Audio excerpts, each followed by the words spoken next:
महिन्यातलं 10-12 दिवस तर आम्ही बाहेरच जेवतोय आणि आज बी तिकडे चाललो होतो. तर रामकृष्ण हरी मित्रांनो, स्वागत आहे तुमचं नवीन एका ब्लॉग मध्ये. मग काय सगळ्यात पहिलं येऊन पोहोचलो पाऱ्यात आणि पाऱ्यात आल्यानंतर कंटेनर मध्ये पहिला भरून घेतला. दिसायला ही गरम पाणी दिसत असेल पण ही लय गार आहे. मला तर पायावर ओतून घेऊ वाटायला लागलं होतं पण डॉक्टर साहेब लय मारल म्हणलं. मग काय जाता जाता घेतलं कोण आणि डॉक्टर साहेबाचा कोण बघाय बिन लाजे त्यानं कपडेच घातली नाही ती.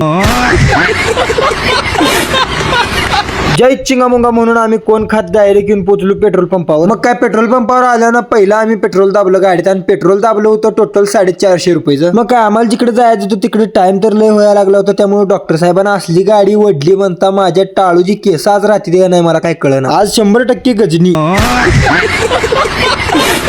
पण नाही राव, एक सुद्धा केस हल्ला नाही. कसं आहे माहिती आहे का, आईनं खोबरेल त्याला चपचपीत लावलेला आहे त्यामुळे एक सुद्धा केस हलत नाही. मग काय आम्ही इथं आलो तर इथं ऑलरेडी जेवण चालूच होतं. या जेवणाचा विषय म्हणजे आमच्या इथं पौर्णिमा निमित्त जेवण असते ती. लाज ना घाबरून मी कशाला घाबरू, एकच पक्ष जेवणावर लक्ष. या गँगच्या अध्यक्षांनी पहिल्यांदा घेतलं जेवायला बसून. तुम्ही खावा लसून. आम्ही जेवायला बसलेल्यांना वाढत होतो तेवढ्यात पोरं म्हणली ब्लॉग मध्ये घ्या आणि ब्लॉग घ्या लागल्यानं कोण मागच नव्हतं. डायरेक्ट कोल्लं मला. लोकांना पुरी मिळणार दे, ह्यांना दिलं तर ही घेणं झाली ती. नाही ह्यांनी बी पुरी घेतली असते पण पुरी घेणं झाली ती. हो नुसतं त्या पुरीची हेराफेरी चालू आहे बघा. ही त्याच्याकडे देते ती त्याच्याकडे देते. वाढलंय ह्यांनी वरनं काय म्हणते बघा. सरीला तर घे नाही रे. तारी करते तोरी बहन के